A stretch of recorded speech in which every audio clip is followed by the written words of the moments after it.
Cada uno de ustedes, bienvenidos a la casa del Señor. Nos da mucha alegría reunirnos para alabar el nombre de Cristo. Hebreos capítulo 12, verso 2, dice la bendita palabra de Dios: puestos los ojos en Jesús, el autor y consumador de la fe, el cual por el gozo puesto delante de él sufrió la cruz, menospreciando el oprobio, y se sentó a la diestra del trono de Dios. Vamos a orar en el nombre de Cristo. Padre, honramos tu nombre, bendecimos tu maravilloso nombre, Jesús, y te rogamos tu dirección y tu gracia. Dame entendimiento para que tu palabra, Señor, pueda ministrar nuestras vidas, tocar nuestros corazones y poder sentirnos, Señor Jesús, inspirados, motivados. En el nombre glorioso de Cristo te lo rogamos. Gracias, Señor. Dame de tu unción, dame de tu gracia, porque sin ella no somos nada. En el nombre de Cristo Jesús. Amén. Tomen sus lugares, hermanos, alabando el nombre maravilloso de Cristo. Quiero hacer solamente énfasis en esta segunda frase que está aquí: el autor y consumador de la fe. Y la recomendación es que debemos de poner nuestro enfoque en Él. Cuando alguien desafortunadamente pierde o pone los ojos en otras cosas, no en el autor y consumador, tendrá que sufrir las consecuencias y los estragos de la vida. El autor y consumador de la fe es aquel que en aquella ilustración del profeta dijo: vete a la casa del alfarero porque ahí te voy a hablar. Es como el que se sienta en la rueca para moldear ese barro y hacer una vasija no a la voluntad del barro, sino a la voluntad del alfarero. Pero antes de formar esa vasija, quien tiene que quitar las asperezas. Hay un inicio y hay un final. Él es el autor y Él es el consumador. Él es el alfa, Él es la omega de la fe. Hebreos dice que sin fe es imposible agradar a Dios, porque es necesario que el que a Dios se allega crea que le hay y que es galardonador de los que le buscan. El autor nos habla de aquel que tuvo un principio, aquel que realiza un proyecto, aquel que tiene un objetivo, que toma una iniciativa en algo que se tiene que hacer. Ahí en el capítulo 5 del mismo Hebreos, si le da un poquito vueltas a las hojas de su Biblia, en el capítulo 5, verso 9 dice: y habiendo sido perfeccionado, Jesucristo fue perfeccionado, vino a ser autor. Autor es el que se adjudica todos los derechos.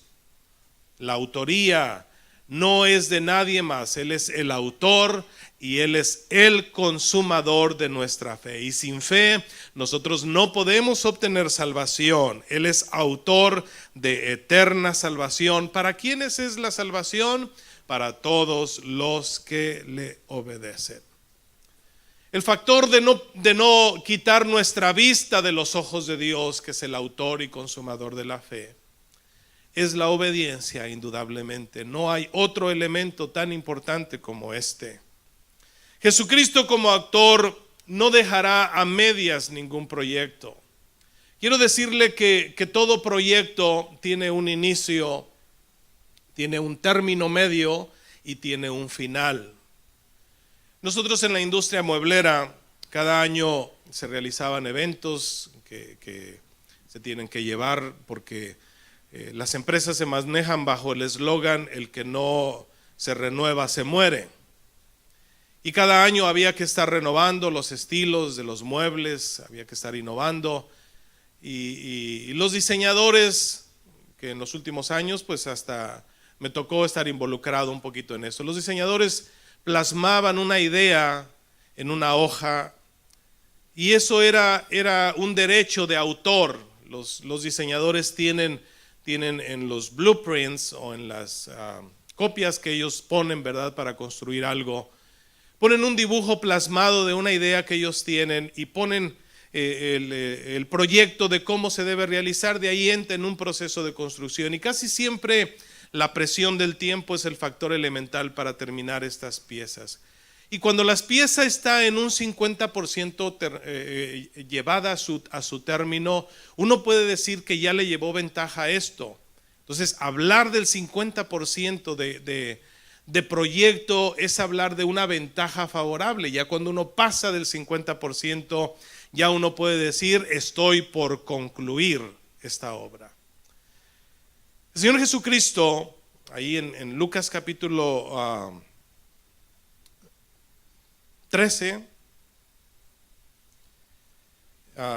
creo que es el 13 o el 15, ni yo entiendo mis notas que yo escribo aquí.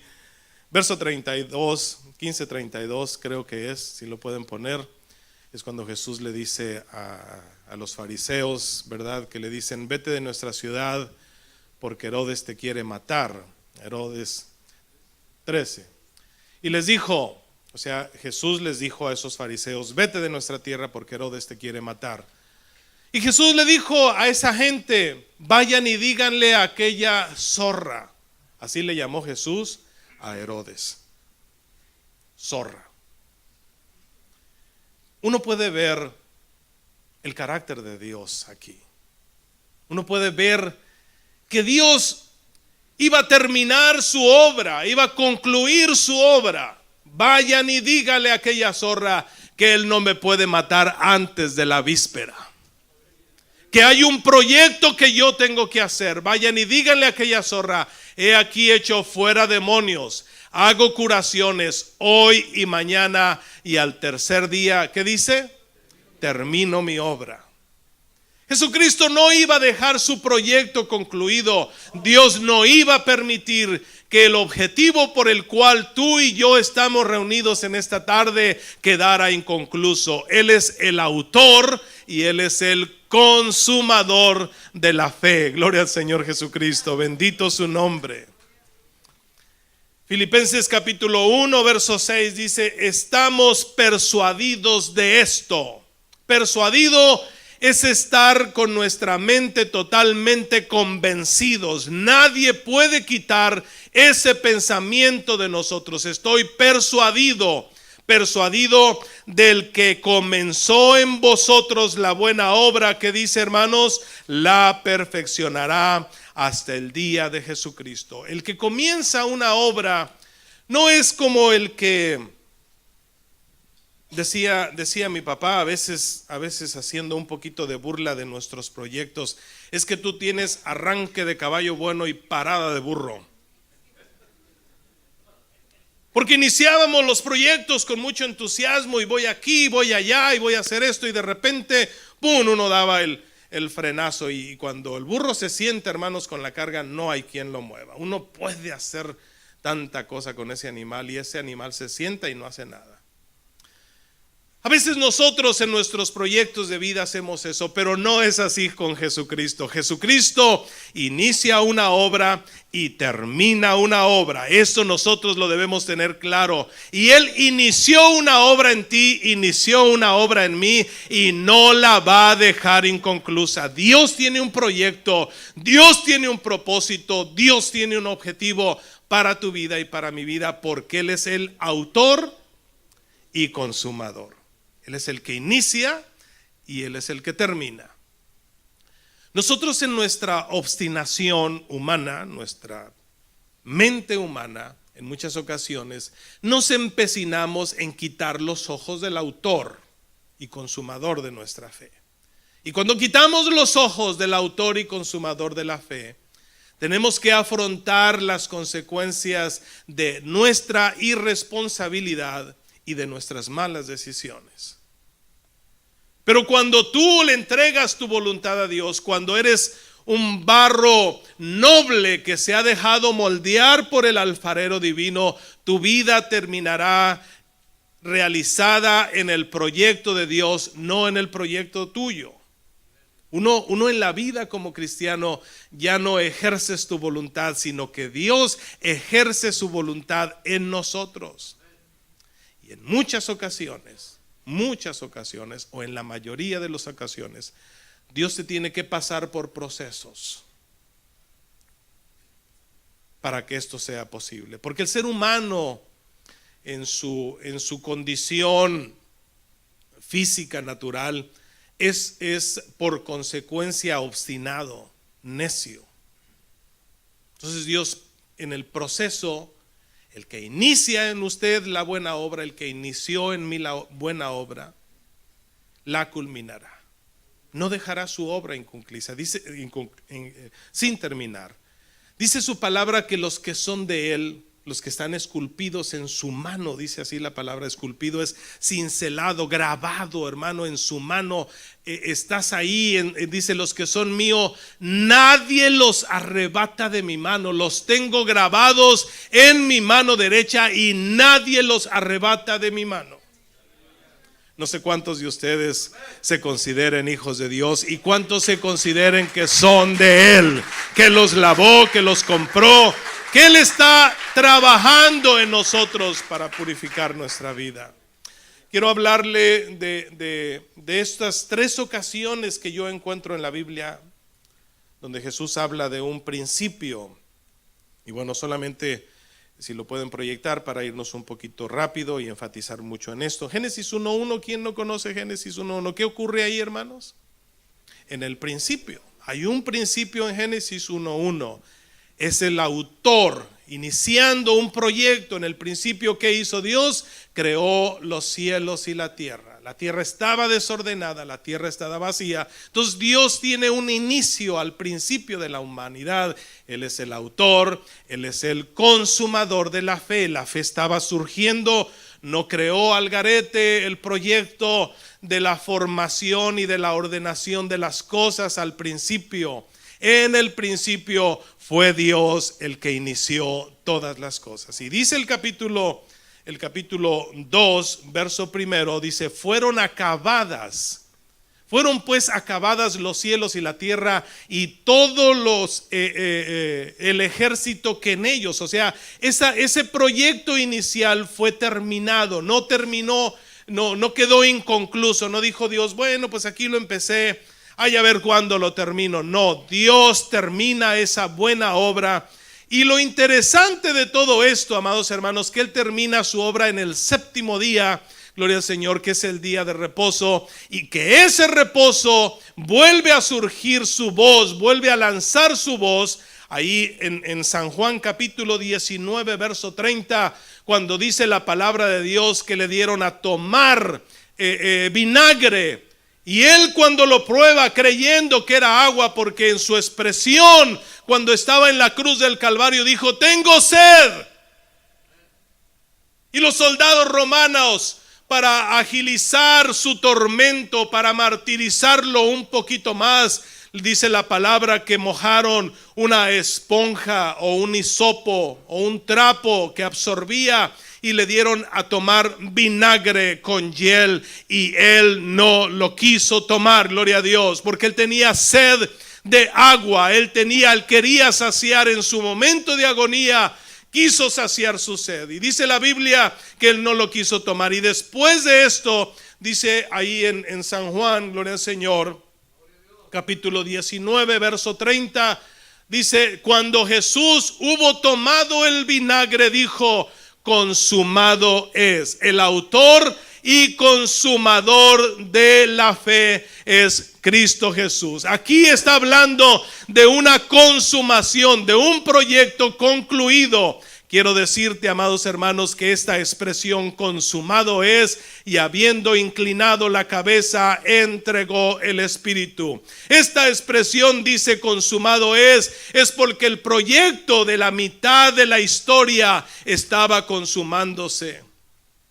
Dice Huston Smith que la historia era una rama seca que fue partida en 2, en el antes y el después de Cristo. Fueron las buenas nuevas, las enseñanzas éticas de Jesús, las que hicieron florecer la historia. La historia fue partida en ese momento que Jesús dijo consumado es, la misma historia. Quiero decirle que yo nunca fui tan aficionado a la escuela. No. yo siempre dije que la escuela no se hizo para mí. Mi padre me decía, si no quieres estudiar, a trabajar, mijito. Y aquí vas a dar tanto en la casa. Mi padre y mi madre nos exigían a nosotros que le diésemos el 70% de lo que nosotros ganábamos. Lo demás dice, cómpratelo de chicle si quieres, pero aquí en la casa tú vas a dar esto. Siempre nosotros fuimos instruidos así. También como hoy en día así son los jóvenes, ¿verdad? Pero bueno, en el proyecto de la escuela había dos materias que a mí me apasionaban muchísimo y una de ellas era la historia. Me gustaba la historia. Creo que si no hubiese sido pastor hubiese sido historiador. Me gustaba la historia, no estoy bromeando.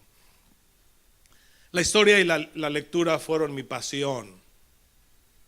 Aprendí a leer muy rápido. Me gustaba respetar las comas, los acentos. Me gustaba eso. Me ponía, la maestra siempre me ponía a leer porque decía que yo leía bien. A mí me daba gusto eso, me motivaba y decía, ah, qué bueno. Y me motivaba siempre. Fueron dos cosas que a mí me gustaron.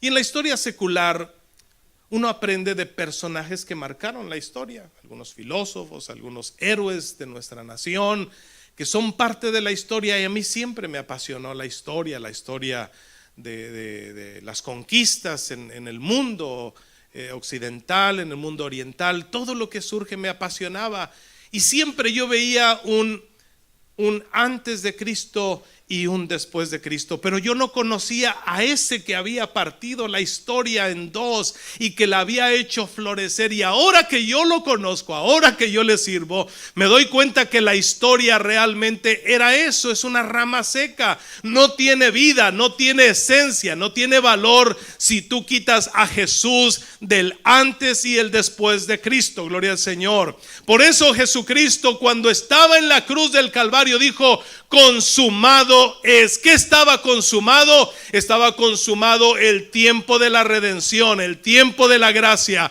Tú no tienes que hacer nada. Jesucristo pagó el precio de tu redención, de tu salvación, de mi salvación, y ahora estaba concluido, terminado esto. La última expresión que nosotros encontramos es una proyección a futuro, y creo que nos estamos acercando de una manera especial. Les dije que todo proyecto, tiene un inicio, ¿sí? En el principio creó Dios los cielos y la tierra estaba desordenada, Dios la ordena, fueron terminados. Ese principio tuvo una culminación, y de ahí llega a la mitad, donde es el mismo autor, el mismo consumador de la fe, el que exclama y dice: consumado es. Pero este consumado es un consumado parcial, no está terminado. Nosotros todavía estamos aquí en la tierra, esperamos según sus promesas cielo nuevo, tierra nueva, donde mora la justicia, y Él será el Rey, Él será el Señor. Él domina sobre tronos, sobre reinos, sobre principados. Él es el alfa, Él es el omega, Él es principio y fin. Gloria al Señor Jesucristo. La otra expresión nosotros la encontramos ahí en Apocalipsis. Gloria al Señor. Apocalipsis capítulo 10. Alabamos el nombre de Cristo Jesús. Verso 7. Apocalipsis capítulo 10, verso 7. Dice la palabra del Señor en esta expresión, si lo pueden poner en pantalla, excelente, para irnos rapidito. Sino que en los días de la voz del séptimo ángel, el séptimo ángel, para los conocedores un poquito de los tiempos del fin o de la escatología, es el último ángel, es la última trompeta. Gloria al Señor. La voz del séptimo ángel, cuando él comience a tocar la trompeta, el misterio de Dios. ¿Qué pasa con ese misterio de Dios, hermanos? Se consumará, como él lo anunció a sus siervos los profetas. En su Biblia posiblemente está una referencia de Daniel capítulo 11, que me gustaría compartirla con usted. Daniel capítulo 11, verso 36 dice: y el rey hará su voluntad, hablando del Rey de Reyes, del Señor de Señores, del Alfa, la Omega, el principio y el fin, que es nuestro Señor, el autor y consumador de la fe, Cristo Jesús. El rey hará su voluntad, Daniel 11:36, y se ensoberbecerá y se engrandecerá sobre todo Dios, y contra el Dios de los dioses hablará maravillas, y prosperará hasta que sea consumada la ira, porque lo ha determinado y se cumplirá. Dios tiene un principio, Dios tiene un término medio y Dios tiene un final. Nadie más determina estas cosas. Quiero externarte un poquito este sentimiento plasmado en Dios, muy bien definido, ahí en Isaías capítulo 48. Dice la palabra del Señor en este capítulo, hablando del pueblo de Israel: oíd esto, casa de Jacob, verso primero, que os llamáis del nombre de Israel, los que salieron de las aguas de Judá, los que juraron el nombre de Jehová, que hacen memoria de Dios de Israel, mas no en verdad ni en justicia. Y luego dice el verso 3, lo que pasó, ya antes lo dije. El Señor está hablando por boca del profeta Isaías y le está diciendo al pueblo de Israel: lo que pasó yo lo dije antes. Dios no es un Dios, hermanos, de proyectos al ahí se va. Dios es un Dios de programas, Dios es un Dios de propósitos, es un Dios de objetivos. El proyecto de la salvación, el propósito de que tú y yo estemos aquí, es un proyecto que tuvo sus inicios, tuvo su término medio y tendrá su final. Y yo quiero llegar a ese final maravilloso, gloria a Dios. Lo que pasó ya antes lo dije, y de mi boca salió y lo publiqué y lo hice pronto y fue realidad. Y luego, ¿por qué? ¿Cuál fue la causa de que Dios advirtió las cosas? ¿Cuál fue la razón de que Dios dijo las cosas? Dice: porque yo, o por cuanto conozco. Le está diciendo al pueblo de Israel, pero muy posiblemente Dios nos esté diciendo a nosotros en esta tarde: porque yo conozco que eres duro, y que barra de hierro es tu cerviz, y que tienes frente de bronce. Le está diciendo Dios al pueblo de Israel: eres un necio, y por eso yo dije lo que dije, y por eso yo proyecté lo que proyecté, y se cumplirá. Para que tú te quites de tu mente, de tu cabeza, esa necedad, esa dureza, esa barra de hierro. Dice una expresión, yo creía que la cerviz era la parte cervical del ser humano, que es la espalda, y dentro de el original, no necesariamente la barra de hierro es tu cerviz, es precisamente la espalda, sino la parte de la nuca. Esta parte de aquí es la parte cervical que menciona la Biblia. Tienes un cuello, dice esta otra expresión: yo sé que tú eres duro y que tu cuello es como un tendón de hierro y tu frente de bronce. Hay gente, amados hermanos, que indudablemente, yo siempre he dicho que aquí en la iglesia hay puros mansos corderitos. ¿Sí? Pero la verdadera cara, la verdadera expresión, el verdadero carácter de la gente no necesariamente está aquí en la iglesia. El verdadero carácter de la gente está allá afuera. Yo no los conozco a ustedes 100%. Los conozco parcialmente. Y en ese proceso uno puede crear un concepto de las personas equivocado. Uno puede decir: oh, el hermano, qué chulada. Pero pregúntele a la esposa. No, hermano.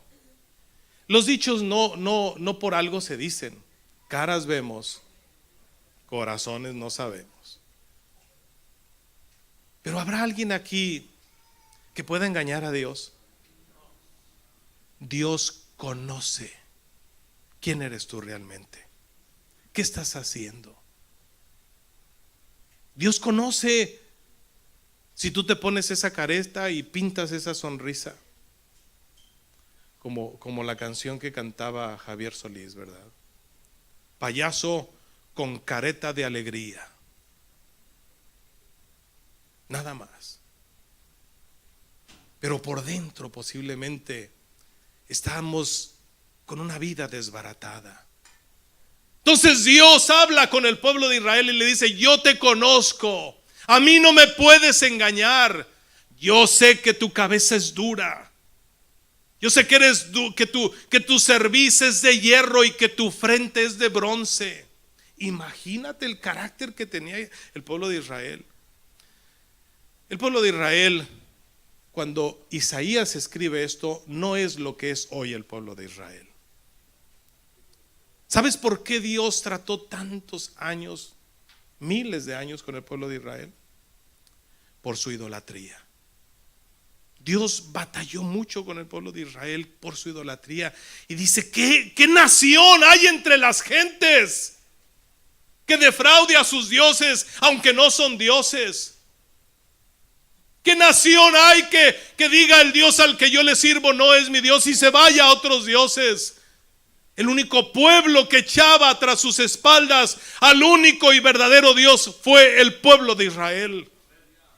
Y Dios tuvo que tratar con ese pueblo porque Él nos conoce como somos cada uno de nosotros. Conoce tu debilidad, conoce mi debilidad, conoce también las áreas sensibles de nuestra vida. Indudablemente que en el proceso Dios tendrá que someternos a sus proyectos.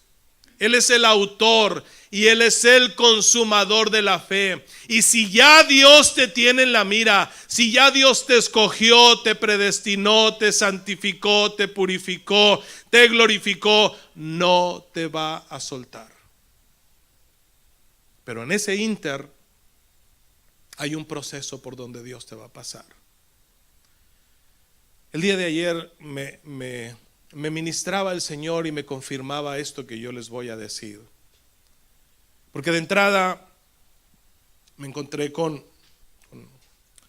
el esposo de la hermana Cande.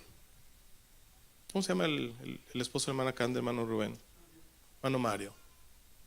Y se me abraza y me dice: hermano, se me fue mi esposa. Se murió mi mujer. Y luego voy entrando al baño y me encuentro al hermano Beto Rentería. Y no me lo dijo, pero igual conozco el proceso. Yo estuve cuando su hijo estaba en ese hospital y fuimos a orar a esa cama donde estaban a punto de operarle un tumor cerebral a su hijo. Entramos a ese lugar y ahí estaba ese muchacho y yo. Tan siquiera, solamente para poder sentir lo que ese hombre estaba sintiendo, me imaginé que si fuera uno de mis hijos el que estuviera ahí, en esa condición. Usted conoce la historia. Misael se murió y creo que la hermana Lulú todavía no lo ha superado. Todavía es una situación difícil. Una ocasión fuimos pocos días después de que Misael había muerto a su casa, nos hospedamos ahí y yo me metí a bañar y me dice: hermano, ahí en el baño está un gel, no lo toque por favor. Ese gel era de Misael y ahí lo quiero seguir teniendo. Posteriormente me encontré al hermano Arturo Romero y lo abracé y él me abrazó. Me dijo: hermano, ¿cómo me alegra verte? Contento, feliz, alabando al Señor. Yo conozco el proceso por donde este hombre ha pasado, las cosas difíciles que él ha tenido que enfrentar en la vida. Ahí estaba Víctor Mayorga, y ninguno de ellos, hermanos, estaba gritando o llorando desesperados o reclamándole a Dios, diciéndole: ¿por qué hiciste lo que hiciste, Señor? No, todos estábamos con un común denominador: darle la gloria y la honra a aquel que inició en nosotros esta buena obra, al autor y consumador, aunque todavía no ha terminado en nosotros esa obra, pero estamos en ese proceso, gloria a Dios. Por si esto fuera poco, fue un grupo que venían de Nogales, Sonora, y Nogales, Arizona, y la parte de Nogales, que hace unos días, como ustedes saben, se murió el pastor de Nogales, hermano Maldonado. Y ahí estaba el pastor que tomó el lugar del hermano Maldonado. Y pasó unos minutos antes de que iniciara la predicación. Dice: hermano, oren por mí porque me regreso a Nogales rápido. Hay cosas que yo necesito atender y estar allá. Iba un buen grupo de hermanos de Nogales, y creo que algunos familiares del hermano Maldonado. Y de repente terminó la predicación, ya estábamos por despedirnos, y pasó el hermano y dice: hermanos, con lágrimas en sus ojos, me acaban de notificar que una de mis nietas estaban en un río y se lo llevó la corriente a mi nieta y no la encuentran. Ya hace varias horas de eso. Oren por mí para que siquiera la encuentren por ahí enredada en algunas ramas. Nosotros queríamos, y dijo así, mucho a esa nieta. No sé si era su única nieta o no. Me doy cuenta de que este varón perdió un hijo, ahogado también, Anselmo Ruiz. Sí. Es impresionante. Yo digo, estaba Angélica también ahí en una silla de ruedas. Nos acercamos a ella, estuvimos orando. Por cierto, sigamos orando por ella. Inicia su sesión de quimioterapia y creo que no es nada fácil enfrentar esta situación. Y uno se pregunta: ¿por qué? ¿Por qué Dios hace esto? ¿Cuál es el proyecto que Dios tiene? Indudablemente, hermanos, que el que inició en nosotros la buena obra la terminará, la perfeccionará. Porque Dios quiere moldear en tu vida, quiere moldear en mi vida ese mal carácter que tú tienes o que yo tengo. Esa área de mi vida donde yo no le estoy sirviendo a Dios. Esa área de mi vida donde yo estoy siendo deficiente. Dice la expresión siguiente, verso 9, de ahí mismo de Isaías. Dice: por amor de mi nombre diferiré mi ira. Por amor de mi nombre voy a detener mi ira un tiempo. Porque creo que si fuera por nuestra conducta, por nuestra forma de dirigirnos en la vida, Dios tendría argumentos muy fuertes para desatar toda su ira sobre nosotros. Claro que sí. Porque yo no le he dado motivos para que Él se sienta alegre por mi conducta, por mi forma de proceder. Porque nuestra naturaleza humana pecaminosa es, así como Él lo expresa, dura, gloria al Señor.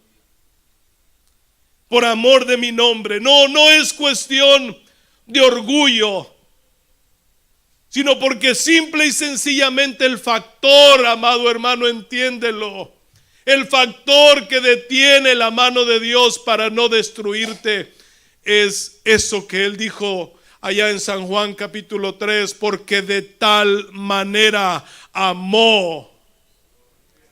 ¿A quién amó? No amó a la creación, no amó a los cerros, a la luna, a las estrellas. No, amó al ser humano, te amó a ti y me amó a mí. Y su proyecto no quedará culminado porque tú y yo simple y sencillamente somos duros de cerviz. Porque simple y sencillamente tenemos la frente dura como un pedernal y no le queremos hacer caso, no le queremos obedecer. entonces Dios va a utilizar métodos. Sigue diciendo la expresión: por un amor de mi nombre diferiré o retendré mi ira, y para alabanza mía la reprimiré. Y lo que dice el verso, la frase final, hermanos: para no destruirte. Yo conozco algunas áreas, algunas situaciones que ustedes han pasado en la vida, difíciles todas ellas. Pero sabes que el proyecto de Dios no es destruirte. El proyecto de Dios es el que está en el verso siguiente: he aquí, te he purificado. El proyecto de Dios, amado hermanos, no es destruirte, sino purificarte. Porque sin el proceso de purificación, o hablado en términos entendibles, sin santidad nadie verá al Señor. Aleluya. Entonces Dios tiene que hacer y tiene que mover elementos. Posiblemente la gran pregunta: ¿por qué le pasan cosas malas a gente buena? Pues tal vez para que yo entienda y digo, si a este hermano que es tan consagrado, porque conocemos la trayectoria de algunos de estos siervos que les han pasado estas cosas, y decimos, ¿por qué tuvo que pasar el hermano o la hermana por eso? Creo que yo no soportaría. Y como dice mi madre dice: yo quiero que el Señor me lleve antes de que yo vea la muerte de uno de mis hijos, porque creo que no lo podré soportar. No puedo yo imaginarme qué se siente perder un hijo, pero algunos de ustedes han pasado esos procesos. ¿Y cuál es el objetivo? ¿Que Dios se recree en tu dolor?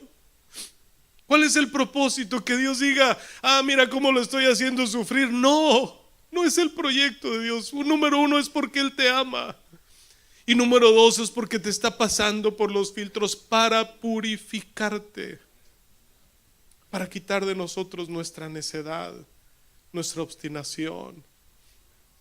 Y si estas cosas, amados hermanos, les pasan a gente que está en esa condición, dice la palabra de Dios que es necesario que el juicio empiece por la casa de Dios. Y si comienza por la casa de Dios, ¿cuál será el fin de aquellos que no obedecen al Señor? La desobediencia, amados hermanos, creo que es el factor más peligroso del que nosotros tenemos para vivir en la vida. Necesitamos concientizarnos que no debemos de perder la vista o descuidarnos, poniendo los ojos en el autor y el consumador de la fe, Cristo Jesús. Cuando tú quitas tu vista de Él, cuando te descuidas, cuando pierdes tu vista, cuando el enfoque de tu vida no está centrado en Él, esos descuidos pueden ser fatales para tu vida. Y la factura que tengas que pagar por esos descuidos pueden ser lamentables. Sigue diciendo el Señor a través del profeta. Nuevamente le recarga en el verso 11: por amor de mí mismo, para purificarte, no para destruirte. Y luego dice la expresión del verso 10, dice: yo he aquí te he purificado, y no como a la plata te he escogido en el horno de la aflicción. Ustedes saben, y si no saben, esta agua que nosotros tomamos aquí,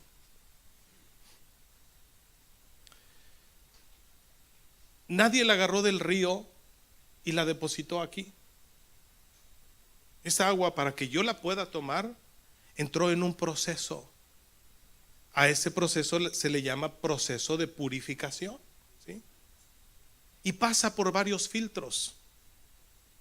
Entra en un depósito de agua, ¿sí?, donde hay un sedazo que primeramente quita las partes más visibles del agua, pero el agua tiene bacterias que no son visibles al ojo humano y entra por varios filtros, un filtro de carbón y de ahí pasa a otro filtro. No conozco exactamente cómo es este proceso, pero lo que sí sé es que pasa por varios filtros, entre ellos también se pasa a mucha presión el agua, se pone a mucha presión el agua.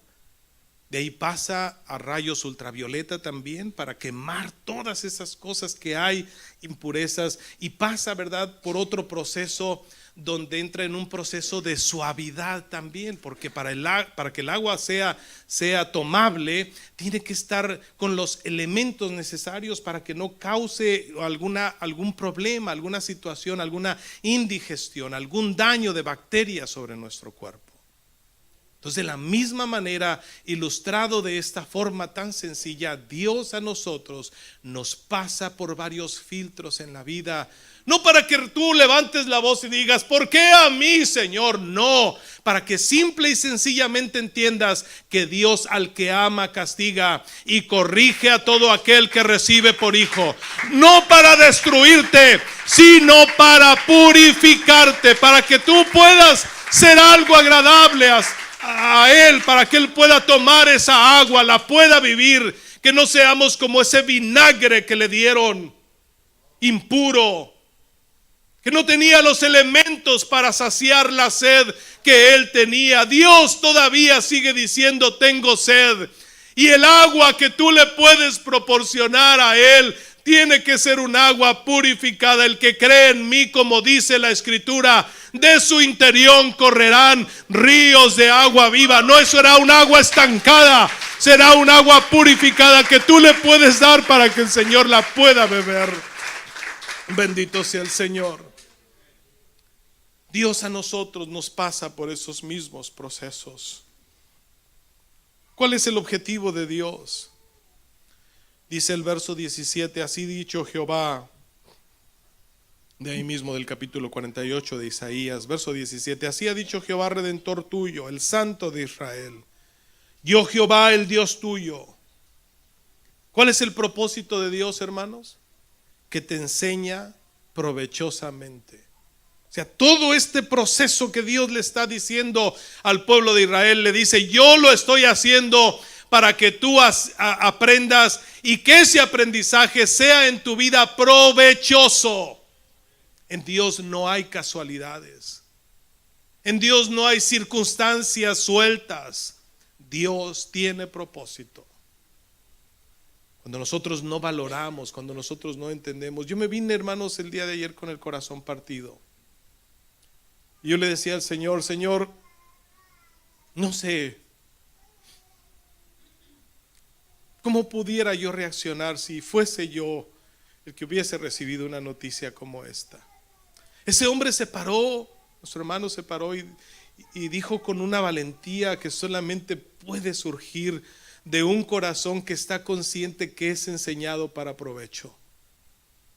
Y le dijo, quiero decirle a Satanás que ni esta vez me va a destruir, que ni esta vez voy a renegar, que ni esta vez voy a reclamar, aunque queríamos mucho a mi nieta, pero no voy a reclamarle nada a Dios. Él sabe todo lo que hace, solamente oren por mí, dijo, porque yo no sé si mi esposa lo va a aguantar. Qué duro debe ser todo esto, qué difícil. Y ahora escuchar esta noticia, esta situación, esta circunstancia de mi hermano Ramiro. ¿Qué estamos esperando, hermanos? ¿Qué queremos que más haga Dios para que nosotros tomemos conciencia de que hay un proyecto de Dios a favor de nosotros? ¿Qué necesitamos hacer para entender que Dios quiere llevarnos a la escuela del aprendizaje, enseñarte provechosamente? No hay otro objetivo, no hay otro propósito. Gracias, mi joven. Que Dios quiera hacer en nuestra vida, sino enseñarnos provechosamente, para purificarte, no para destruirte, por amor de mí mismo, para enseñarte provechosamente. Y luego dice la frase siguiente, gloria al Señor Jesús, el que te encamina por el camino que debes seguir. Dice la palabra de Dios que hay caminos que al hombre le parecen rectos. En el concepto de la gente, tú puedes decir, esta decisión que yo voy a tomar es la correcta. Pero ya le pediste dirección a Dios. Ya Dios te autorizó ese camino, esa decisión que vas a tomar, o la quieres hacer bajo tu obstinación, bajo tu necedad. Cuando tú entiendes el proyecto de Dios, cuando tú entiendes el propósito de Dios en tu vida, tú aprendes a que ya no ejerces tú tu propia voluntad, sino es Dios el que te dirige. Es Dios el que te enseña provechosamente y es Dios el que te enseña el camino que debes andar. Eso es que se haga tu voluntad y no mi voluntad. Eso es hacer que Dios nos pase por los diferentes filtros de purificación para quitar de nosotros lo duro, para que seamos sensibles, para que entendamos, para que seamos conscientes, amado hermano, que en la vida no hay nada mejor, no hay nada que satisfaga más que entregarnos a su voluntad y que se quite de nosotros ese cerviz de hierro, esa frente de bronce, esa dureza del corazón. Porque yo puedo aparentar aquí con ustedes una cosa y ser otra, pero a Dios yo no lo puedo engañar. Dijo Dios, si te remontares a lo más alto, de ahí te voy a bajar. Si en la luna hicieres tu morada, de ahí yo te voy a bajar. Porque Dios, hermanos, no puede anteponer sus proyectos. Él es el autor y su obra no quedará inconclusa, aunque muchos desistan, aunque muchos le den la espalda, aunque muchos ya no quieran, aunque muchos digan, es que me iba mejor cuando no servía al Señor. ¿Cómo puedes decir eso? ¿Cómo puedes ser tan ingrato, tan desleal, tan desagradecido? ¿Cómo puedes pagarle al Señor de esa manera cuando Dios te ha colmado de bendiciones y te ha prometido una vida eterna? Te ha prometido un cielo nuevo y una tierra nueva. Y ha prometido que limpiaría toda lágrima de tus ojos. Solamente cuando tú entiendes esto puedes valorar la verdadera riqueza que hay en Él. Dice su palabra, amados hermanos. Verso 18 creo que es central lo que dice aquí. Oh, si hubieses atendido a mis mandamientos. Qué diferente si hubiese escrito la historia del pueblo de Israel si hubiese sido un pueblo obediente. No hubiera habido necesidad de decirle a Moisés, Moisés, hazte un lado, voy a destruir este pueblo. Y a ti te voy a poner en un pueblo mejor. ¿Cuántas veces posiblemente Dios ha pensado, voy a destruir a Eduardo Sánchez? Porque no me gusta, porque no me agrada lo que él hace. ¿Cuántas veces posiblemente él ha intentado destruir tu vida? Pero por amor a él mismo, no a ti, no por lo que tú eres. Porque a veces nosotros manejamos un orgullo tan barato y nos jactamos de nuestros logros, de nuestras funciones, de nuestros desempeños, de lo que tenemos. No, eso ante Dios no representa nada.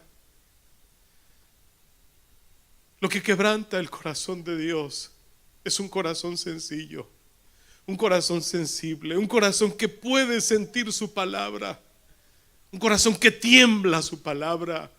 Aquel corazón que dice, Señor, sí es cierto, yo necesito hacer un cambio en mi vida, yo necesito reflexionar sobre esta condición de vida que yo estoy viviendo. He vivido neciamente, he tenido mi cerviz de hierro, he tenido mi frente de bronce, he sido duro de corazón, pero he tenido que pagar las consecuencias de mi conducta. Yo quiero ser diferente, ayúdame, Señor. Voluntariamente me pongo a tu disposición. Soy barro en tus manos, moldéame a tu manera. Quita lo que tengas que quitar. esa situación que tú estás pasando en este momento no es una casualidad, no es obra del infortunio, no es tu buena suerte o tu mala suerte, no es porque me tuvo que pasar a mí. Hay un propósito en Dios. Él es el autor, Él es el consumador de la fe.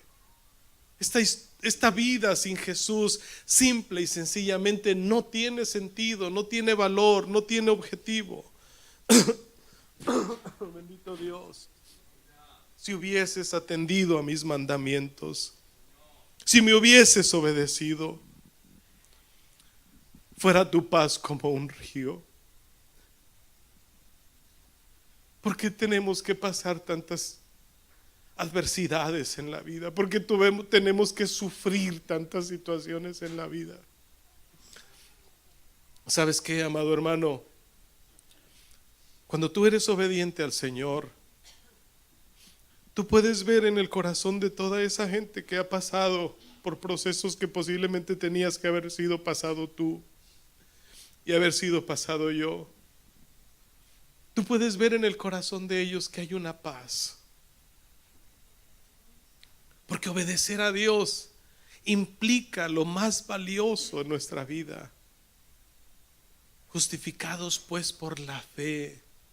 Hay una reacción cuando no te justificas a ti mismo, no te catalogas por lo que eres, por lo que haces, por lo que ayunas, por lo que oras, por lo que tus funciones que desempeñas dentro de los privilegios que te da la iglesia para servir. No.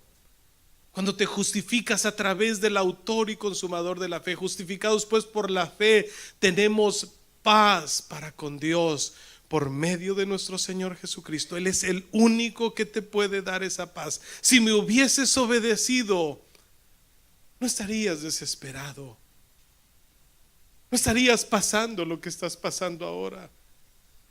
Indudablemente, posiblemente lo estarías pasando, pero no estarías en la condición de desespero como posiblemente muchas personas lo han estado. Y en esa condición de estado de ánimo, de desesperación, han dicho: no quiero nada con el cristianismo, no quiero nada con ese Jesús. Amado hermano, yo conozco algunas cosas que ustedes han pasado en la vida. Por ética yo no tendría que decirles lo que yo he pasado, pero Dios no nos ha destruido todavía. Aquí estamos porque estamos siendo procesados, estamos siendo purificados por Él, para que en medio de esta situación y esta circunstancia nuestra paz sea como un río, para que no te desesperes. Él te dice que su yugo es fácil y su carga es ligera. Ni siquiera es tu carga, amado hermano. Porque cuando tú le entregas tu voluntad a Él, le entregas también tus preocupaciones, tus cargas, tus angustias. Tu paz será como un río. Y cierra este texto diciendo: y tu justicia como las ondas de la mar. O actuarás justamente, te conducirás rectamente en la vida, porque por naturaleza nosotros no lo podemos hacer. A veces uno se desilusiona de muchos hermanos y de mucha gente, y uno dice: ¿cómo puede actuar tan injustamente esta persona? Si ha sido lavado por el Señor, ¿por qué está haciendo esto? Qué injusto es lo que está haciendo. ¿Sabes por qué actúa la gente así? ¿Por qué hace las cosas injustamente? Porque simple y sencillamente no han aprendido a obedecer. Oh, si me hubieses obedecido, entonces tu paz sería como un río y tu justicia como las ondas de la mar. ¿Por qué no te pones de pie en estos momentos? Y si consideras que hay necesidad o tienes tu necesidad de estar en este altar comunicándote con Él y expresarle al Señor: Señor, aquí estoy, purifica mi vida para que tú puedas beber de esta agua. Jesucristo dijo: ustedes son la sal, ustedes son la luz. Ustedes son esa lámpara que se pone sobre la mesa para que alumbren. Pero a veces, hermanos, lo que emana de nosotros no es necesariamente la luz de Cristo, sino una oscuridad humana, una conducta humana, una reacción humana. Y eso puede tener consecuencias fatales en nuestra vida. Hoy, dijo el Señor, es el día aceptable. Hoy es el día de salvación. Si me hubieses obedecido, tal vez el hubiera de Dios es una oportunidad para nosotros. Yo siempre he dicho que el hubiera no existe, pero Dios está poniendo este hubiera como un llamado para hoy, para ti. Obedéceme hoy para que no sufras las consecuencias mañana, dice el Señor en esta expresión. Si me obedeces, posiblemente tengas que pasar por el valle de la aflicción. Posiblemente tengas que pasar por el valle de sombras o por el valle de muerte. Pero aunque pases por ese valle, dice el Señor, tu vara y tu cayado me infundirán aliento. Él prepara una mesa